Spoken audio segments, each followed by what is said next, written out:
অসাধারণ ছিল। বিশেষ করে টস লুজটা আমাদের জন্য ভালো হয়েছিল, কারণ যদিও মাশরাফি বলেছে যে টস উইন করলে আমরা ব্যাটিংই করতাম, সেদিকে অতটা সমস্যা হয় নাই এবং ব্যাটসম্যানরা দায়িত্ব নিয়েছে যে সেট হয়ে ফিনিশ করেছে। এইটাই কিন্তু আসলে একটা ভালো টিমের লক্ষণ, যে কেউ যদি সেট হয় তারা যেন শেষ করে। এক্সপিরিয়েন্স এই জায়গাটাতে কাজে লাগে। তামিমের এক্সপিরিয়েন্স, আজকে সে আমাদের বাংলাদেশের ফার্স্ট ব্যাটসম্যান হিসেবে 10,000 তামিমকে যদি আমরা বলি, যখন সৌম্য আউট হয় দলীয় 29 রানে, তামিম কতটা সংযত ছিল, ধৈর্যশীল ছিল। তার 50টা এসেছে 76 বলে, সে কিন্তু সাব্বিরকে স্ট্রাইক করতে দিয়েছে, সাব্বিরও স্ট্রাইক করেছে, কিন্তু সেটা সাবধানী ভাবে। অবশ্যই তামিমের আজকে ব্যাটিং প্রথম থেকেই মনে হচ্ছিল যে আসলে একটা গোল সেট করে এসেছিল যে বড় ইনিংস খেলার জন্য যত লম্বা সময় ব্যাটিং করা যায়, কারণ তার শুরুতেই কিন্তু সে এতটা অ্যাগ্রেসিভ ছিল না যতটা সাব্বিরকে আমরা দেখতে পেয়েছি যে প্রচুর অ্যাগ্রেসিভ ছিল। তো তামিম এইটা কিন্তু আসলে আমাদের সাব্বির 50টা আসছে 48 বলে, 76 বলেছে তামিম। হ্যাঁ, তো এইটাই কিন্তু এক্সপেরিয়েন্স, এইটাই বলে এক্সপেরিয়েন্স। দায়িত্বটা নিতে হয় আসলে সিনিয়রদের। ওই ক্ষেত্রে যে উইকেটটা পড়তো আজকে, এই যে বড় রানটা হওয়া, সেটা কিন্তু হতো না। সেটাই, আপনি রান বিল্ড আপ করাটা তাদের দুজন করেছিল। জি, তামিম এবং সাব্বিরের একটা পার্টনারশিপ হলো, তারপরে কুইক দুইটা উইকেট পড়ে যাওয়ার পরে সাকিব এবং তামিমের একটা পার্টনারশিপ হলো 140 প্লাসের।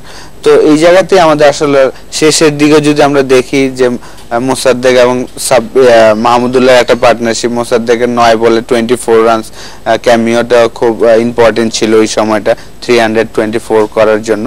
তো ওভারঅল আমি বলবো যে আমাদের টিম অসাধারণ খেলেছে এবং আমরা এই মুহূর্তে শ্রীলঙ্কার থেকে অনেক বেটার একটা সাইড। ম্যাচের শেষ 9 ওভারে যে 10 ওভারে 109 রান আসছে, এটা নিশ্চয়ই পার্থক্য করে দিয়েছে আজকের ম্যাচে, এবং অবশ্যই সেই কৃতিত্ব অবশ্যই মোসাদ্দেক, মাহমুদুল্লাহ ক্যারি করছে। এই জিনিসটা তখনই হবে যখন আপনার দুইটা সেট ব্যাটসম্যান থাকবে।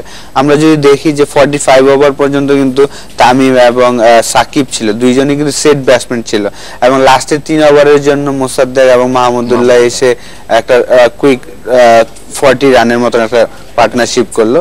তো এইটাই একটা বড় রান করার জন্য লাস্ট 10 ওভারে যদি আপনার একটা সেট ব্যাটসম্যান থাকে, অলওয়েজ সেই রানটা 70 এর জায়গায় 100 রান করাটা সম্ভব, যেটা আমরা আজকে করতে পেরেছি। একটা পর্যায়ে মনে হচ্ছিল রানটা আটকে গিয়েছিল যখন 35 ওভারের সময়, 30 থেকে 35 ওভারের সময় আটকে গিয়েছিল, বাট পরে এসে স্লগ ওভারে মোসাদ্দেক কিংবা যদি বলি তামিমও সেটা দায়িত্ব নিয়ে, তামিমের সেঞ্চুরির সময়টা আসলে কিছুটা ওভার সে একটু বকডাউন ছিল, তারপর সেঞ্চুরির পরে কিন্তু সে আবার তার স্ট্রাইক রেটটা হাই করেছে।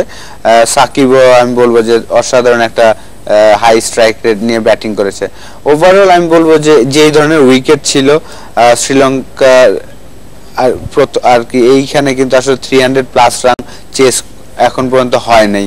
তো যেহেতু আমরা 300 প্লাস রান করে ফেলেছি এবং আমাদের ওপেনিং বোলিং মিরাজ এবং মাশরাফির চমৎকার একটা স্পেল ছিল, ফার্স্ট 10 ওভার 30 রান দিয়ে 3টা উইকেট নিয়েছিল। তো আমাদের, আমি মনে করি যে আসলে আমাদের যে টিম সিলেকশনটা হয়েছে অসাধারণ একটা টিম সিলেকশন ছিল। মুশফিকের যে আউটটা আনলাকি বলতে হয়, অবশ্যই মুশফিক এবং সাব্বিরের দুইটাই আমি বলবো যে আনলাকি আউট ছিল। সাব্বিরের যে আউটটা ছিল যে জাস্ট একটু ডানে একটু এদিক ওদিক গেলে কিন্তু 4 রান ছিল, শটটাও ভালো ছিল, আনলাকি এবং চমৎকার ক্যাচ নিয়েছে। দুইটা ব্যাটসম্যানই আমি বলবো যে আনলাকি ছিল। সৌম্য সরকারও স্টার্টটা ভালো করেছিল, কিন্তু সে শাটডাউন করে ফেলেছে আগেই। জাস্ট সৌম্য সরকার আউটটাই হয়তো একটু আমি বলবো যে সে মিস্টেক করে